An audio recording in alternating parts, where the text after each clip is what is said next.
Corona महामारी के तीसरे दौर के बारे में ये कहा जा रहा है कि इसमें बच्चे ज़्यादा प्रभावित होंगे। बिहार में भी बच्चों को कोरोना का टीका लगाने की तैयारी चल रही है। एम्स में ट्रायल शुरू हो चुका है। बिहार में ऐसे करीब 5 करोड़ बच्चे होंगे जिन्हें कोरोना से बचाव के लिए टीके की ज़रूरत होगी। इस मामले में और ज़रूरी बातें क्या हैं, ये बता रहे हैं नालंदा मेडिकल कॉलेज में बच्चों के विभाग के प्रोफेसर डॉक्टर राकेश कुमार और यूनिसेफ की बिहार कम्युनिकेशन चीफ निपुण गुप्ता। उनसे बात की है बिहार लोक संवाद .नेट के कंसल्टिंग एडिटर समी अहमद ने। देखिए बातचीत के खास हिस्से। आदाब, नमस्कार। आज हम दो खास मेहमानों के साथ हैं। डॉक्टर राकेश कुमार हैं जो एनएमसीएच में पेडियाट्रिक्स के प्रोफेसर हैं, और निपुण गुप्ता जी हैं जो यूनिसेफ बिहार की कम्युनिकेशन हेड हैं।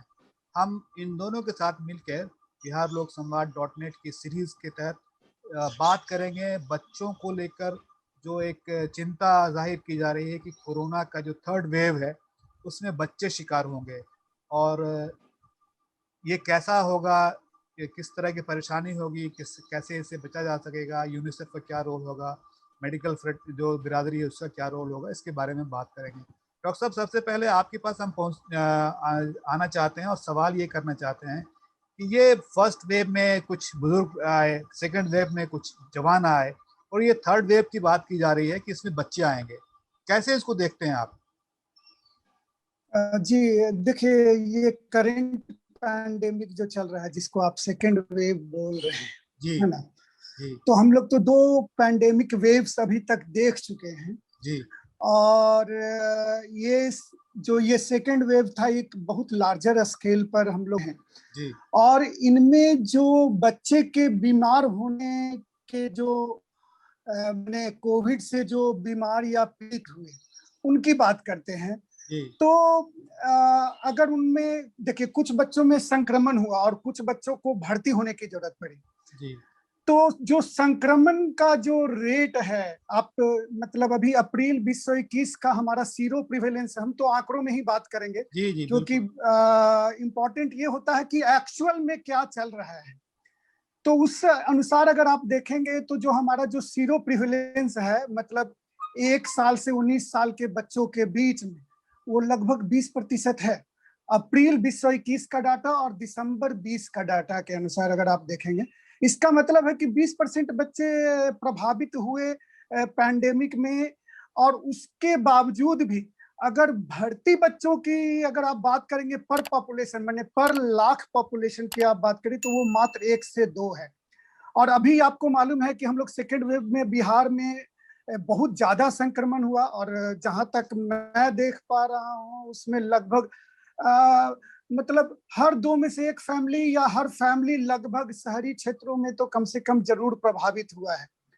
उस दौरान, मतलब मैं इस पूरे पैंडेमिक की बात बोल रहा हूँ, सेकेंड वेव में हमारे एनएमसीएच में जो टोटल बच्चे भर्ती हुए, संक्रमण की बात मैं नहीं कर रहा हूँ, वैसे बच्चे जिनको संक्रमण हुआ और जिनको भर्ती की जरूरत पड़ी, वो मात्र 20 से 25 ही है। अच्छा। तो इसका अंदाजा आप लगा सकते हैं कि कितने % बच्चों में भर्ती की जरूरत पड़ी, ऑक्सीजन की जरूरत पड़ी। और वेंटिलेटर की बात मैं कहूँ, वेंटिलेटर अभी तक सिर्फ एक ही बच्चे को रखा गया, उसमें पहले से कोमॉर्बिडिटीज थी।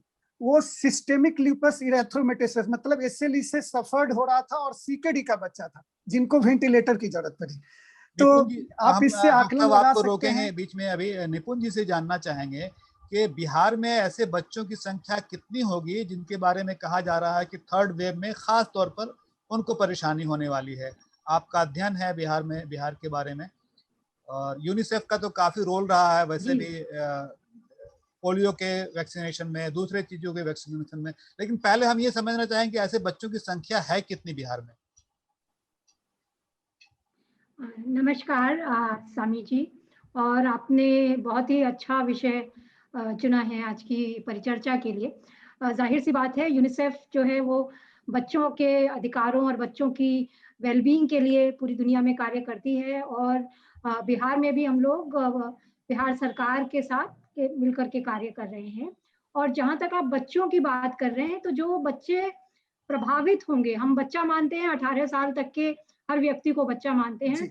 और सेंसस 2011 के हिसाब से बिहार में करीब 4.5 लाख, 4.5 करोड़ बच्चे हैं। दैट इज सेंसस, और ऑलमोस्ट ये कहा जाता है कि 46% population of Bihar is children below 18 years of age. तो हम इतनी मतलब हम लगभग ये मान सकते हैं कि ये हर दूसरा व्यक्ति जो बिहार में है वो बच्चा है। आधी आबादी जो है वो बच्चों की पॉपुलेशन की है बिहार में। ये सेंसस का डेटा है 2011 का, लेकिन अब और इसमें वृद्धि हो गई होगी। तो जहां तक आप प्रभावित होने की बात कर रहे हैं, तो हम लोग तो ये देख रहे हैं कि हर बच्चा प्रभावित है किसी ना किसी तरह से। संक्रमण की बात और है, प्रभावित होने की बात तो क्योंकि बच्चों की अगर परिवार के लोग संक्रमित हैं या वहाँ वो डेथ, डिजीज, डिस्पेयर देख रहे हैं, तो वो बच्चे प्रभावित हैं मानसिक रूप से भी। और उसके अलावा बच्चों की जो शिक्षा छूटी हुई है, तो बच्चे उस नजर से भी बहुत ज्यादा प्रभावित है। जहां तक संक्रमण होने की बात है, तो जो ये कहा जा रहा है कि थर्ड वेव आने वाली है, तो जाहिर सी बात है इसमें डॉक्टर साहब अच्छे से प्रकाश डाल पाएंगे। ज्यादा चिंता बच्चों की के बारे में इसलिए है क्योंकि अभी कुछ समय में अडल्ट पॉपुलेशन वैक्सीनेट हो जाएगी, बिकॉज अभी जो टीकाकरण है, कोविड का टीकाकरण है, वो 18+ के लिए चल रहा है, और जो छूट जाएगी पॉपुलेशन वो 18 से नीचे की है। तो जाहिर सी बात है कि ये सारे बच्चों वल्नरेबल हैं, मतलब वल्नरेबिलिटी उनकी है। लेकिन जैसा डॉक्टर साहब बता रहे हैं कि बच्चों में माइल्ड और मॉडरेट केसेस ज्यादा होते हैं, तो प्रभावित और संक्रमण की वल्नरेबिलिटी है बच्चों के लिए, ठीक है। लेकिन वो कितनी मतलब बड़ी चीज होगी और उसको कितना मैनेज कैसे किया जा सकता है। लगभग 4.5 करोड़ बच्चे हैं डॉक्टर साहब। तो ये जो थर्ड वेव है, इसमें बच्चों के बारे में क्यों कहा जा रहा है कि बच्चे ज्यादा प्रभावित होंगे, इसकी क्या वजह है? जी देखिए, आपने पहला वेव देखा जो 65 ईयर्स से ऊपर थे और उनमें कोमॉर्बिडिटीज थी। सेकेंड वेव में जो वर्किंग पॉपुलेशन हमारा, जो फ्रंट में कहीं भी काम कर रहे हैं, निकलते हैं, जिनकी उम्र 30 से 45 साल के बीच है, नेचुरल है वो बाहर निकल रहे हैं, तो उनको संक्रमण का खतरा ज्यादा रहेगा। और जहां तक सीरियस होने की बात है, मतलब what we are looking at infection rate, and one is getting admitted for the same disease, है ना। मैंने एक को संक्रमण हुआ और एक भर्ती हुआ, हम दोनों की बात करते हैं। आप बच्चे की बात करें, बच्चे में जो एक्सप्रेशंस होते हैं, जो मॉलिक्यूल्स के, जो इससे वायरस इंटरनलाइज होता है, अगर उस मॉलिक्यूल की बात करें तो वो कम एक्सप्रेस होते हैं बच्चे में। और शायद यही वजह है कि बच्चे में ये संक्रमण, जैसे इस करंट ऑन गोइंग पैंडेमिक की बात करें तो हर फैमिली में कोई बच्चा था, जैसा मैडम अभी बता रही थी गुप्ता मैम, कि बच्चे प्रभावित हुए, उनको संक्रमण हुआ, लेकिन उनमें से कितने बच्चे सीरियस हुए। तो हम जो बात कर सकते हैं वो ऑन गोइंग जो हमारा अपना स्टडीज है, ऑब्जर्वेशन है, उसके आधार पर बात कर रहे हैं। तो उसके आधार पर निष्कर्ष यही निकलता है, और जो हमारे पास स्टडीज है, मतलब sero prevalence studies among children between age 1 to 19 years, वो भी ये बता रहा है कि बच्चे तो काफी मात्रा में संक्रमित हुए, लेकिन उनमें से मोस्टली जो है माइल्ड डिजीज बन के रह गए। मॉडरेट टू सीवियर डिजीज बहुत कम बच्चों को हुआ, और उसमें से भी जो सीवियरेस्ट है वो और कम हुए। और मैं ये बताना चाहूंगा कि देखिए, यूजुअली एडल्ट पॉपुलेशन हम क्या देख रहे हैं, जहां कोविड है वो डिजीज है एक सप्ताह से लेकर के 2 सप्ताह या मैक्सिमम 3 सप्ताह का, लेकिन बच्चे में थोड़ा डिजीज जो होता है दूसरे तरीके से प्रेजेंट करता है। उसमें एक कंडीशन होता है multi system inflammatory syndrome in children, MISC, which is a very well defined in disease which occurs, अगर आज इन्फेक्शन हुआ है तो ये 2 से 8 वीक के बाद ही प्रेजेंट करता है। मतलब कि आज कोरोना हुआ तो हमको उसको ऑब्जर्वेशन में रखना है लंबे समय तक, है ना। और ये देखा गया है कि वो भी होता है तो वो बहुत रेयर है। और इन सारे जहाँ पे सीवियर डिजीज है, मॉडरेट डिजीज है, और जहाँ पे MISC हुआ, उन बच्चों को हम भर्ती करते हैं, और उनकी जो संख्या है वो पॉपुलेशन में अगर देखेंगे तो 1 लाख में मात्र 1 से 2 है।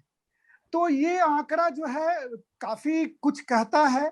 और जहां तक प्रिपेयर्डनेस की सवाल है, हमें तो प्रिपेयर्ड होना है, क्योंकि हमारे यहाँ बच्चों की संख्या ही इतनी ज्यादा है। अभी तो 4.5 करोड़ बताया इन्होंने जी। हाँ, तो 4.5 करोड़ है, तो नंबर ऑफ ससेप्टेबल इंडिविजुअल्स जो है वो काफी ज्यादा है। अगर मान लीजिए कि हम सीरो प्रिविलेंस भी मान ले 20%, मतलब कि 1 करोड़ बच्चे अगर प्रभावित हो चुके हैं अभी तक, तो कितने बच्चे हमारे पास? लगभग तब भी 4 करोड़ के आसपास बच्चे बच रहे हैं। 3.5 करोड़ बचते हैं। हाँ, 3.5। जी। तो वो जो है, देखिए, उससे अगर बचना है तो आपके पास 2 स्ट्रेटजी है जी। पहला स्ट्रेटजी कि हमने आपको, मतलब पिछले लगभग 1.5 साल से हम तो सबको हर बार कॉलर ट्यून पर बताते हैं कि अगर आपको संक्रमण का लक्षण है तो तुरंत जांच कराएं, मास्क पहनकर निकले, हाथों को बार बार धोए और 2 गज की दूरी का पालन करें, और साथ ही साथ वैक्सीनेशन। अगर ये सारी चीजें अगर आप करते हैं तो हमको लगता है कि ये 3rd वेव भी आसानी से चला जाएगा। निपुण जी, आपसे ये समझना चाह रहे हैं हम कि यूनिसेफ किस तरह से देख रही है, क्योंकि बच्चों का उनके सबसे बड़ा चिंता का विषय बच्चे ही हैं उनके लिए, तो वो कैसे देख रही है? यूनिसेफ की ओर तरफ से कैसे देखा जा रहा है कि 3rd वेव आएगा तो किस तरह से लोग प्रभावित होंगे बच्चे? बिल्कुल आप ठीक कह रहे हैं।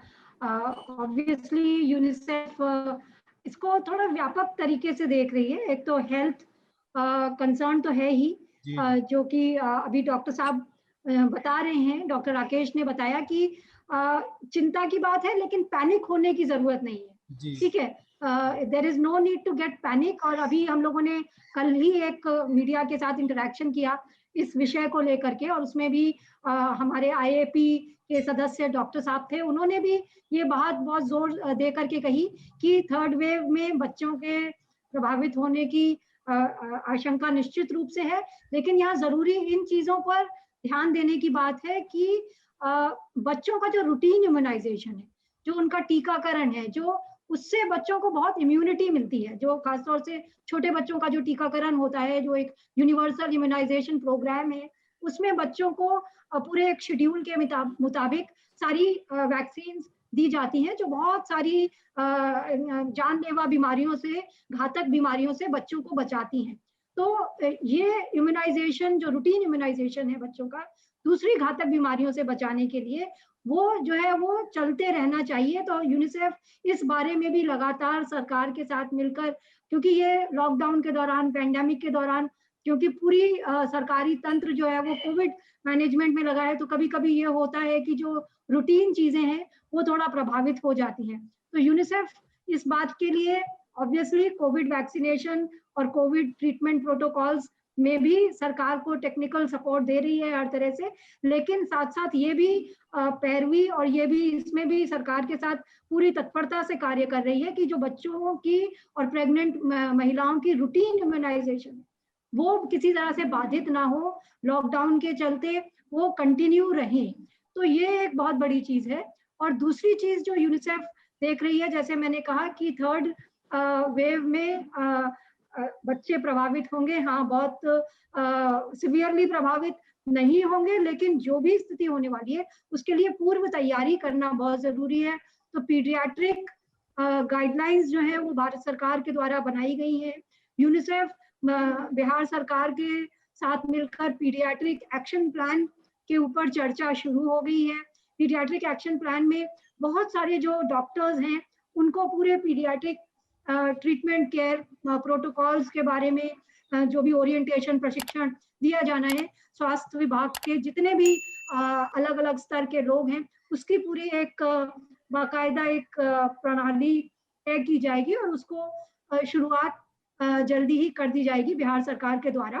और निश्चित रूप से उसमें WHO, यूनिसेफ का तकनीकी सहयोग होता है, ट्रेनिंग्स में, ओरिएंटेशंस में, कम्युनिकेशन के प्रोटोकॉल्स में, क्योंकि और इसके साथ मॉनिटरिंग और सपोर्टिव सुपरविजन में भी।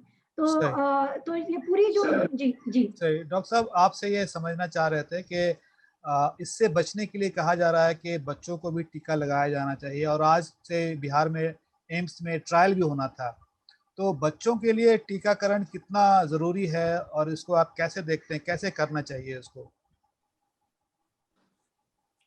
देखिए, पैंडेमिक को कंट्रोल करने के लिए हमारी प्रायोरिटीज होती है। जी अभी तक के एक्सपीरियंस के अनुसार अगर आप खुद भी देखें तो सरकार कैसे की, सबसे पहले 60 एंड एबव जी with comorbidities front line workers उनको इम्यूनाइज किया। फिर उसके बाद जो वर्किंग पॉपुलेशन था हमारा उनको इम्यूनाइज किया। और अभी तक का एक्सपीरियंस जो हमारा है उसके अनुसार आप जान ही रहे हैं कि बच्चों में जो संक्रमण का दर तो है लेकिन सीरियस होने की संभावना कम है। और हम लोग इस पैंडेमिक में ऑलरेडी 1.5 साल बिता चुके हैं। तो इन सारी बातों को देखते हुए बच्चों में भी टीकाकरण की बात आ रही है। और वो भी एक तरीका है जिससे आप थर्ड वेव में आ सकते हैं।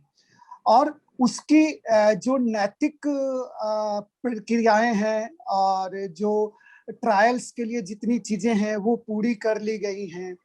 और जो हमारा जो कोवैक्सीन है जो उसके लिए सरकार ने अनुमति भी ले ली है और अभी एम्स पटना में उसका ट्रायल शुरू भी होने वाला है। तो उसके जब परिणाम आएंगे तो may be in the coming years we will find कि बच्चों का टीकाकरण भी शुरू हो जाएगा।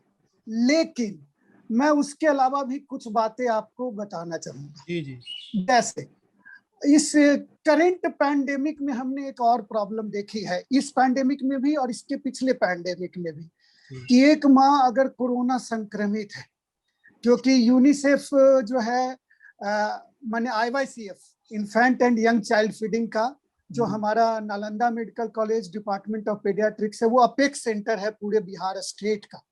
और हम लोग technically with the help of UNICEF with the state health society हम लोग गाइडलाइन बनाए हुए हैं।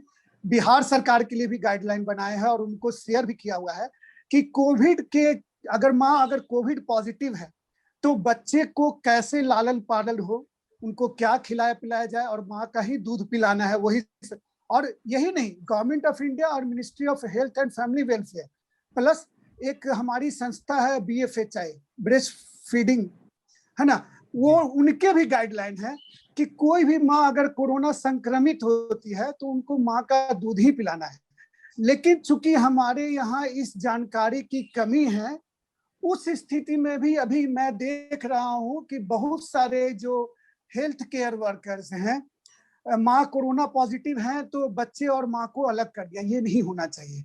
हमें इस जानकारी को ये पॉपुलेशन बहुत में अच्छी ले जाना जानकारी है। दी डॉक्टर साहब आपने, ये बहुत जरूरी जानकारी थी। हम निपुण जी से ये जानना चाह रहे थे कि जिस तरह से पोलियो वैक्सीनेशन हुआ घर घर जाके, क्या यूनिसेफ को कुछ इसका आइडिया है? जैसे हमने सुना कि अमेरिका में बच्चों को दिया गया, वैक्सीनेशन किया गया उनका, कुछ आप बता सकेंगे वहां के बारे में, वहां किस तरह की प्रक्रिया अपनाई गई?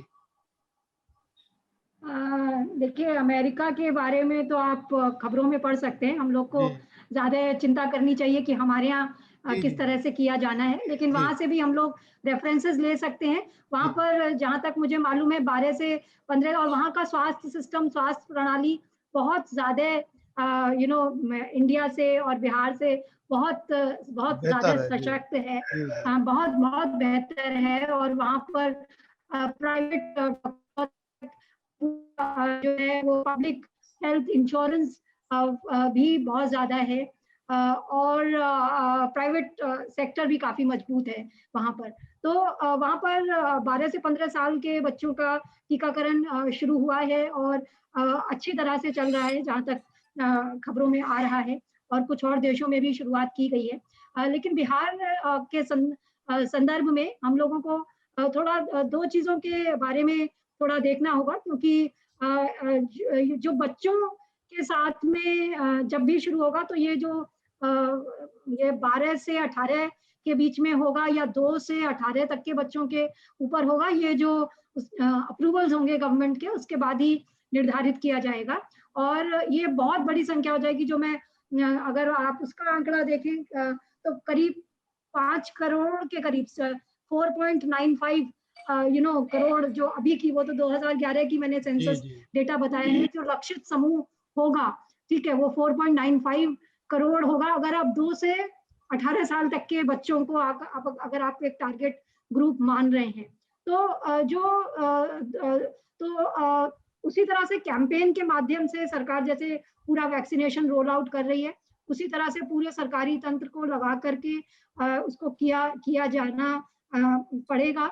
जो चीज चिंता की होती है, क्योंकि बच्चे हमारे पास ना केवल पोलियो बल्कि पूरे रूटीन इम्यूनाइजेशन में बहुत सारी इम्यूनाइजेशन होती है, बहुत सारी घातक बीमारियों की, जिसमें मीजल्स है, पेंटावेलेंट है, पेंटावेलेंट वैक्सीन है, और इसके अलावा रोटा वायरस भी इंट्रोड्यूस की गई है। और समय समय पर जो है वो अभी आपको याद होगा कि मीजल्स रूबेला की वैक्सीन दी गई थी, MR कैंपेन हुआ था, जो कि 15 साल तक के बच्चों के लिए था, क्योंकि रूटीन इम्यूनाइजेशन तो छोटे बच्चों के लिए होता है, 5 साल तक के बच्चों के लिए उनको बूस्टर डोज लगता है, पर ज्यादा जो है वो अंडर 2 इयर्स बच्चों के लिए होता है।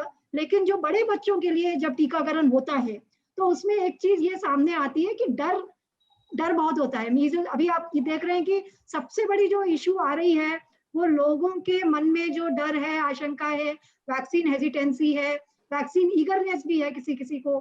तो ये सारी जो कम्युनिकेशन रिलेटेड चीजें हैं, माँ बाप को आश्वस्त करना टीके के बारे में, बच्चे कभी कभी डर जाते हैं टीका लगता है तो ये इस तरह की बहुत सारी कम्युनिकेशन रिलेटेड चीजें भी मैनेज करनी होंगी। और उसके लिए भी हम लोग तैयारी करना शुरू करते हैं कि किस तरह के लोगों का व्यवहार है, किस तरह का उनका माइंडसेट है, किस तरह के प्रश्न हैं, उसके हिसाब से कम्युनिकेशन मटेरियल्स और इस तरह की जैसे आज आप वार्ता कर रहे हैं, इसके जरिए जरूरी जानकारी लोगों तक पहुंचे, जिससे उनका डर खत्म हो और उनको सही तथ्यात्मक जानकारी मिले। और इसके साथ जो पूरी प्रणाली है, जो वैक्सीनेशन में बहुत बड़ा तंत्र काम करता है सरकार का, जिसमें कोल्ड चेन होती है, कोल्ड चेन के बाद नीचे तक उसको ले जाना है एक निश्चित तापमान में, तो पूरा सिस्टम लगा होता है। और आशा, ANM और डॉक्टर्स की पूरी टीम जो है उस प्रक्रिया को मैनेज करती है। तो एक बहुत ही व्यापक तंत्र है, लेकिन उसको बच्चों के टीकाकरण के लिए एक तरह से क्या कहते हैं, ओरिएंट करना पड़ेगा उनको, जिससे कि ये पूरा हम डॉक्टर राकेश जी से ये जानना चाहेंगे कि तब तक के लिए, जब तक ये अभी वैक्सीनेशन बच्चों को नहीं होता है, तो माँ बाप को आप क्या सलाह देंगे? बच्चों के साथ उनका जो रवैया होना चाहिए या उनको इससे बचाने के लिए क्या क्या सावधानियां बरतनी चाहिए? जी देखिए, मैं आपको 2 बातें तो जरूर बोलना चाहूंगा कि अगर हमको इस पैंडेमिक से बाहर आना है जी, तो उसकी 2 शर्तें हैं। एक तो पहली शर्त ये है कि जो जनरल एहतियात वाली बातें हैं, जैसे मास्क लगाना, double up mask if you are using cloth one, then 2 गज की दूरी मास्क है जरूरी, और हाथों को बार बार धोना। अगर आप ये फॉलो कर रहे हैं, चाहे वो घर में भी हैं आप, और संक्रमण का रेट अगर बढ़ता है तो ये चीजें अगर आप कर रहे हैं। और दूसरी बात है कि वैक्सीनेशन, आप ऐसे समझे कि वैक्सीनेशन के बाद भी लोग इन्फेक्ट हो रहे हैं, ऐसा तो है ही। तो वैक्सीनेशन क्या मुझे पैंडेमिक से बाहर निकाल देगा? देखिए क्या है ना कि हमारा सीरो पॉजिटिविटी, मतलब हमारे अंदर, जैसे मान लीजिए कि एक आदमी बाहर गया और वो ससेप्टेबल है इंडिविजुअल, तो वो कैसे बचेगा? वो बचेगा कैसे? अगर मुझे संक्रमण हो गया है तो मेरे अंदर एंटीबॉडीज बन गए हैं, ठीक है, पहला एक तो इस तरीके के पॉपुलेशन है। दूसरा, जो वैक्सीनेटेड इंडिविजुअल हैं वो अगर बाहर जा रहे हैं, एक्सपोज्ड हो रहे हैं, है ना, उनके अंदर प्रतिरोधक क्षमता, वो बाहर जा रहे हैं। और तीसरा, जो अनवैक्सीनेटेड है, जिनको कोई वैक्सीन नहीं मिला, तो वो क्या करेंगे? उस स्थिति में अगर आपको बचाव करना है तो आपको मास्क लगाना पड़ेगा, हाथों को धोना पड़ेगा, और दूरी रखनी पड़ेगी। सामाजिक दूरी जो है उसको बरकरार रखना पड़ेगा, हाथों को बार बार धोना पड़ेगा। अगर आप नहीं धोएंगे तो आप एक्सपोज्ड होंगे, और एक्सपोज्ड होंगे तो आपको इन्फेक्शन हो जाएगा। सही बात है। तो निपुण जी, आप बताइए, यूनिसेफ कैसे बच्चों को समझाएगी कि हाथ धोना है, बार बार मास्क लगाना है और दूरी बना के रखनी है? बच्चे तो घरों में कैद हैं, उन तक ये बात पहुंचेगी कैसे? बिल्कुल पहुंचेगी, आपके जरिए पहुंचेगी। जब आप जैसे संवेदनशील और रिस्पॉन्सिबल पत्रकार हैं, मीडिया प्लेटफॉर्म्स हैं, तो हम तो आप ही की ओर देख रहे हैं कि हमारे मीडिया और सोशल मीडिया के जरिए ये सारी जरूरी संदेश माता पिता तक और बच्चों तक जाए। मैं ये कहना चाहूंगी कि इस बच्चों को बचाने के लिए सबसे बड़ी भूमिका जो है वो माता पिता और बड़ों को निभानी पड़ेगी। अगर वो सचेत और सजग रहेंगे, जैसे डॉक्टर राकेश ने बताया, मास्क हमेशा लगाना है, डबल लेयर लगाना है, जब तक जरूरत ना हो नहीं निकलना है घर से बाहर, और हाथ धोते रहना है, और वैक्सीनेशन जैसे ही बारी आए वो लगाना है। तो precautions and prevention is the best cure. और हम लोग बहुत तरीके से कोशिश कर रहे हैं ये सारी जानकारियां बच्चों तक पहुंचाने के लिए। हम लोग मतलब media, religious leaders, political leaders, teachers, schools, जिस भी माध्यम से जैसे भी हम लोग पहुंच सकते हैं, उस तरह से हम लोगों ने एक सुरक्षा ग्रह पहल शुरू किया है, कोविड पर हल्ला बोल, जहां पर हम लोग गांव में भी जो है कुछ वॉलंटियर्स को लगा करके ये मैसेजेस पहुंचाने की कोशिश कर रहे हैं जहां तक संभव हो। और मैं बस ये जरूर यहाँ पर कहना चाहूंगी कि इसमें जिम्मेदारी हर व्यक्ति को निभानी पड़ेगी, बच्चों को भी निभानी पड़ेगी। बच्चों को सजग और सचेत अगर हम उनको बिना पैनिक फैलाए, बिना बिना आतंकित किए हुए, ठीक है, एक समझदारी से साइंटिफिकली कि कैसे प्रोटेक्ट करना है और डरना नहीं है, ठीक है, तो ये संदेश अगर आपके द्वारा दिया जाए। और अंत में मैं ये कहना चाहूंगी कि केवल ये जो पैंडेमिक है बच्चों के लिए जो यूनिसेफ देखता है, ये केवल एक स्वास्थ्य की क्राइसिस नहीं है।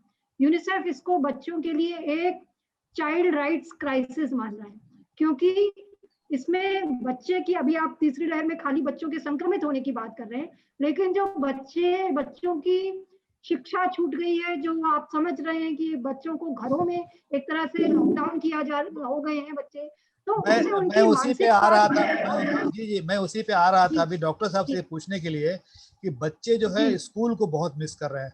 डॉक्टर साहब, आप जी, कुछ भरोसा दिलाइए, कब तक बच्चे स्कूल पहुंचेंगे बिहार में? जी जी, मैं इसी संदर्भ में एक और बात कहना चाह रहा था जी कि जैसे बच्चे के केयर में जितने एडल्ट इन्वॉल्व हैं, जी अगर वो सारे वैक्सीनेटेड हो गए तो बच्चा तो सुरक्षित हो जाएगा। जी so the current ongoing strategy must prevail, means अगर आपको उनको बचाना है तो आप ये देखें कि अगर सारे लोग जो बच्चे के चारों तरफ हैं या तो वैक्सीनेट हो गए हैं या उनको इन्फेक्शन हो गया है और वो प्रतिरोधक क्षमता आ गया है, तो जितने केयर में इन्वॉल्व हैं, और अगर उनको इन्फेक्शन का चांस है तो जो भी बच्चे के सराउंडिंग है वो अपने मास्क को अगर पहन रहे हैं और ये कोशिश कर रहे हैं कि बच्चे में संक्रमण नहीं जाए, तो मुझे नहीं लगता कि थर्ड वेव को हम जरूर हरा देंगे अगर हम कर पाए तो। और आप कह रहे थे कि बच्चे की स्कूलिंग के लिए, जी जी देखिए जी, हमारे जो इंडियन एकेडमी ऑफ पेडियाट्रिक्स हैं और उनके गाइडलाइंस हैं, plus ministry of health and family welfare के गाइडलाइंस हैं, वो टाइम टू टाइम्स आते हैं। और रिगार्डिंग अवेयरनेस, मतलब बच्चे तो हर बात, जैसे हम लोग जिस तरीके से बात करते हैं शायद बच्चे नहीं समझ पाते हैं, लेकिन हमने एक बहुत छोटा सा वीडियो देखा था जो यूनिसेफ द्वारा बनाया हुआ था। तो ये सारे जो मास अवेयरनेस के जो कैंपेन हैं, और एक छोटा वीडियो देखा था जिसमें बच्चे पार्क में खेल रहे थे और लाइट था, वो लाइट को भी समझ रहे थे कि सैनिटाइजर है और उसके आगे वो हाथ ले जा रहे। This is what is reality in 21st century, means this has happened in, means हमने तो आज तक ऐसा कभी देखा नहीं था।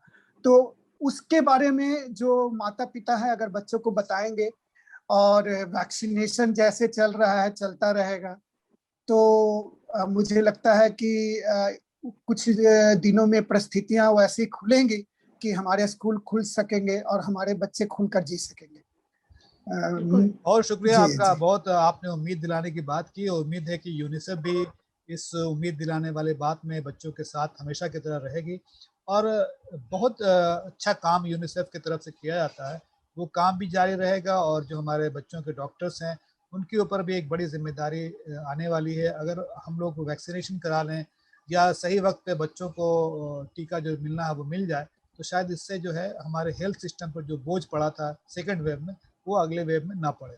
आप दोनों का बहुत शुक्रिया। उम्मीद है कि हमारे दर्शक इन बातों का ख्याल रखेंगे, अपने बच्चों का ख्याल रखेंगे। हमने पहले ही काफ़ी सह लिया है, अब और सहने की हम सब में किसी में ये सहन शक्ति है नहीं। तो बच्चे अगर बचेंगे तो वो हमारा भविष्य होंगे और वो बेहतर काम करेंगे। आपका बहुत शुक्रिया।